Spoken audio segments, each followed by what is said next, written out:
Welcome to Season 4 of FountainCast, an original podcast series with the Fountain Hills Chamber of Commerce. I am Betsy Lavoie, your CEO and president of the Chamber, and your co-host. And our other co-host is Kristin Milashowski, your business engagement specialist at your Fountain Hills Chamber of Commerce.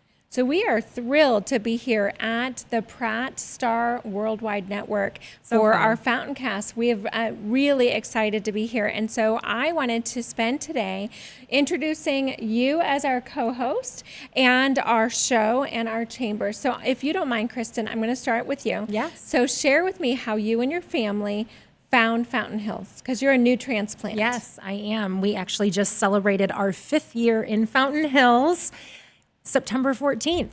We came from downstate Illinois. We lived in a small rural farm community, and we were looking for different opportunities in life.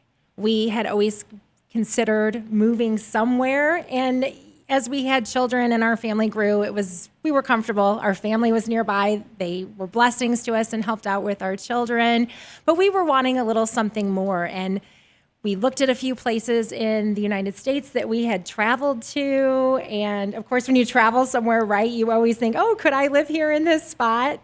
But we decided to settle in Fountain Hills. We had friends that moved out there a year before us, and we came out to visit them during their move, helped them kind of get settled in Fountain Hills, and honestly took a look at the area and said, could we see ourselves here in another year?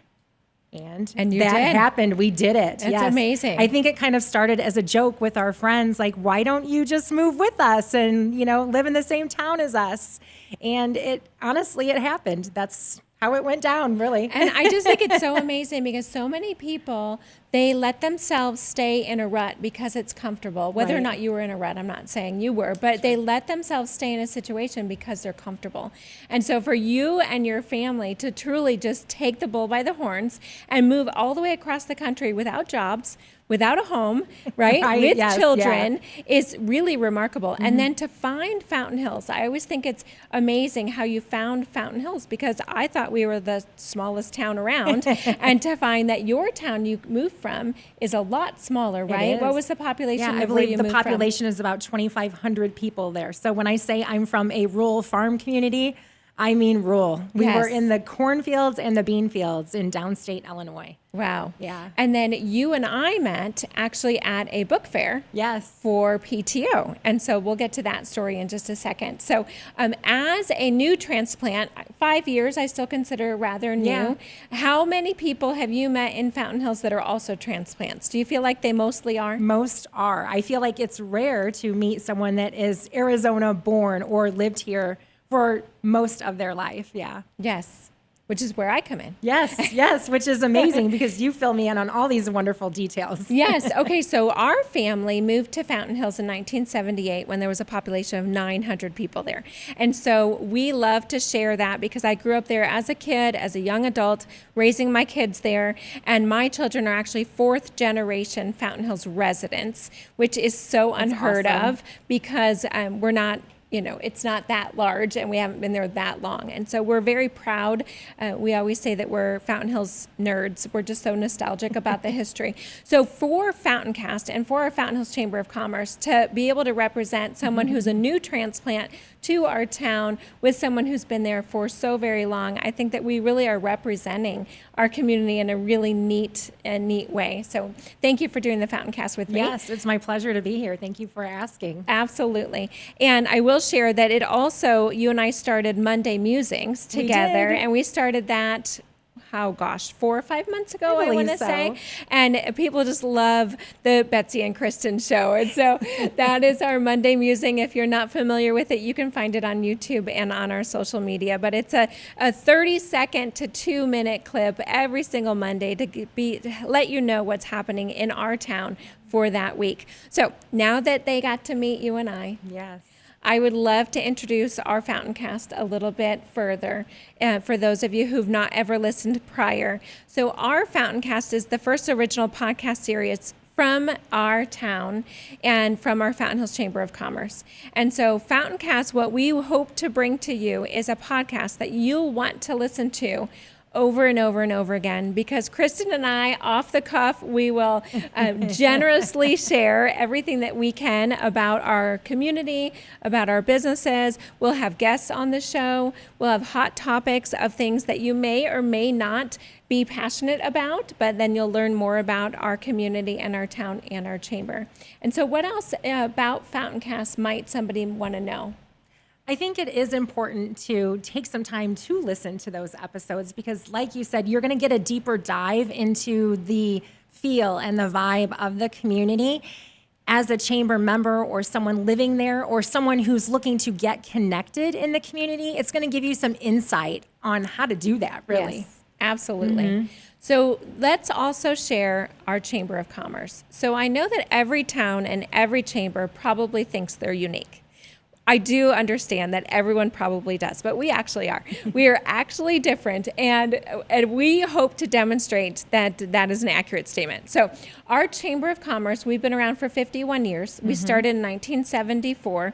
Easy for me to remember. I'll give it away because that's the year I was born. So easy for me to remember the year that we started as a Chamber of Commerce, and we started with 15 businesses. And those 15 businesses have today grown to 1,200 members. And for a population of our town of only 23,000 people and the amount of commerce that we have in our town, we have record growth for our chamber, which is in part to Kristin and to the rest of our amazing staff. We do have an all-women staff, and we are just, I dare to say, powerhouses for our community, just truly and passionate about our economic vitality and vibrancy in our community. But what do you see that makes our Chamber of Commerce different than others? And we're not putting down any other chambers, but just what sets us apart as a smaller town, smaller community that somebody might not know. I think the number one thing that sets us apart is because we are on that east side of Scottsdale. People think it's kind of a far drive. It's not. I hate to break it to you, but we are tucked away over there. We're like a hidden gem. So many people say that. And because of that smaller atmosphere, it really is easier. And I've had members specifically say this. This is feedback I've received. It's easier to get connected in the business community there because of that small town feel. So it's a great way to build your like, know, trust factor, to get people not only know you, but your business and what you do. And it makes that referral, which is that sweet spot, so much easier to take place. Absolutely. And what we found is people like to buy from people. That's right. And so when they get to know the people behind the company, all of a sudden their business blooms and blossoms. And Absolutely. so we really, I think we do that well. We have so many networking opportunities for our businesses and for our nonprofit community that they're really able to expand and just really thrive and flourish. So let's talk about, I know I mentioned we have so many networking opportunities, but a lot of people know us for our events. Yes, So they do. before we go into what makes us different for businesses, what's your favorite event that we do? Not to put you on the spot. Yes, my favorite event would be the Thanksgiving Day Parade. Honestly, it's a 41-year tradition. This year be 41 years. It is such a feel-good event. It is the morning of Thanksgiving, so you've got to get out of bed. But honestly, it's great time while you're setting up for the parade. You've got your float ready. You're just waiting for the parade to start. It's good reflection. You've got the fountain there. You've got glorious mountain views. It's an awesome way to give thanks in the morning and be surrounded by your community and realize really how blessed that you are. The parade is 75, 80 entrants, I would say. So you're not at the parade all day there, Right. but it's a beautiful morning. You get to enjoy it. And as you're walking through, you're waving. There's children, there's grandparents, parents. They're having fun. Like they are tailgating, quite honestly. They've set up their donuts and their OJ and they're tossing a football around. It's just a fun family event and so connected with the community. So as a business owner, it is great visibility to be out there waving to people that you are invested in the community. Yes. I think it's fabulous. And it's one of many events that really feels like Mayberry. For those of you who are old enough to know the show, the Andy Griffith Show, it truly feels like at the smallest town, the Mayberry feel, where everyone knows each other, everyone knows each other's name, and it just feels like that Hallmark movie. And speaking of the Hallmark movie, another event that we do that people have told us that reminds them of a Hallmark movie would be our Stroll in the Glow event. So Stroll in the Glow is the first Saturday of December. Every year, the town of Fountain Hills lights the avenue to celebrate the holidays, and the Chamber of Commerce has built an event around the town's lighting. And so the Stroll in the Glow, we had over 13,000 people. That is 60% of our population. And they're not from just our town who came out. They are visitors and residents. But 13,000 people attended our last Stroll in the Glow. And so what do you think of Stroll in the Glow? Coming from a small farm town community, what do you think of our Stroll in the Glow? I love the Stroll in the Glow as well. It is, again, just a way to connect. And whether you're out there, you've come as an attendee to just walk the streets and go up and down, you feel this amazing connectedness with the people that you live with in your community. For your family to be there enjoying this fun setting, for your children to be there or be walking with your grandparents down the street and, knowing some of the business owners and waving hello to them, having hot cider or hot cocoa with them.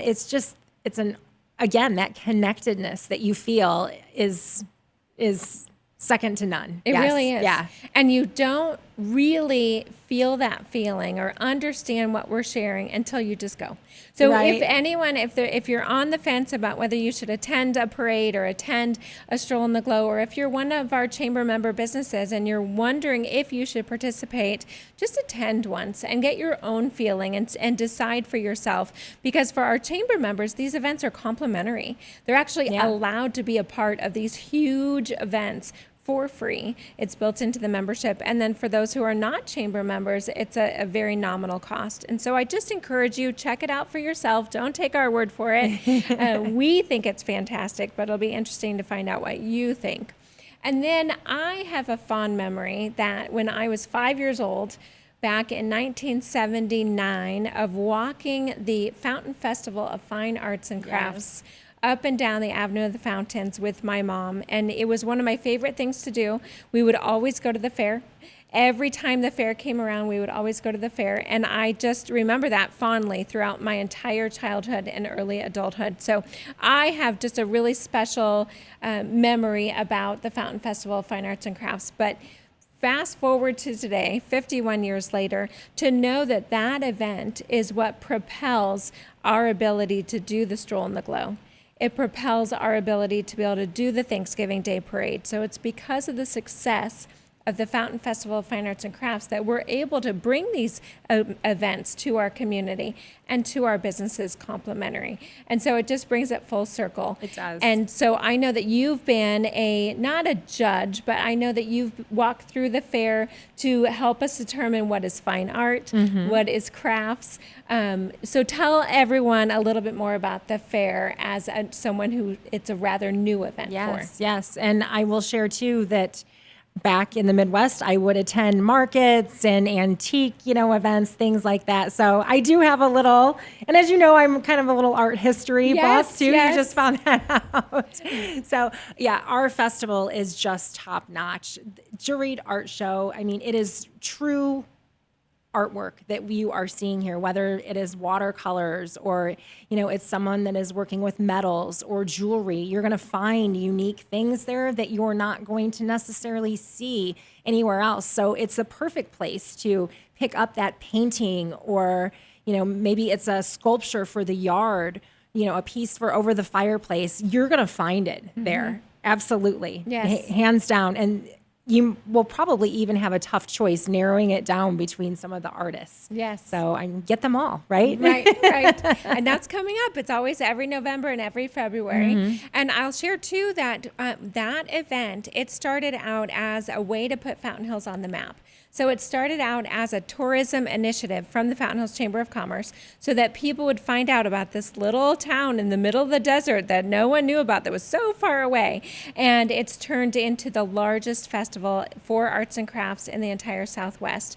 And to hear stories, so the first female mayor of Fountain Hills, Sharon Morgan, she worked for our Chamber of Commerce for 30 years, and she was in charge of that event. So at her passing, at her memorial service, the pastor shared that the first time he'd ever even learned of a town called Fountain Hills was he had seen an advertisement for the Fountain Festival of Fine Arts and Crafts. Really? And he and his wife came out to that arts and crafts show. They fell in love with our town.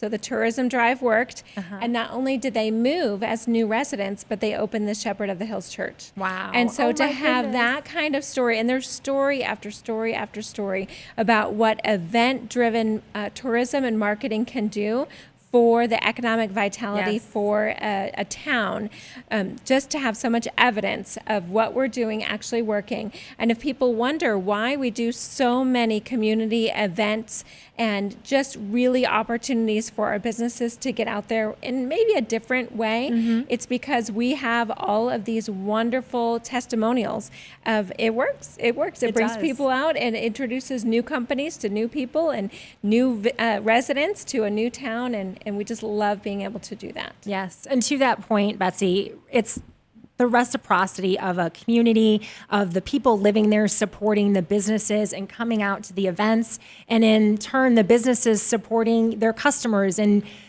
sponsoring their Little League team. And Yes. it's all of that. And it's a circle that never stops giving. What Right. you send out comes back. And I think that we see that in our community from people that absolutely do. attend events and the businesses that help the, the sports teams and it's just that circle that never stops giving. That is so true.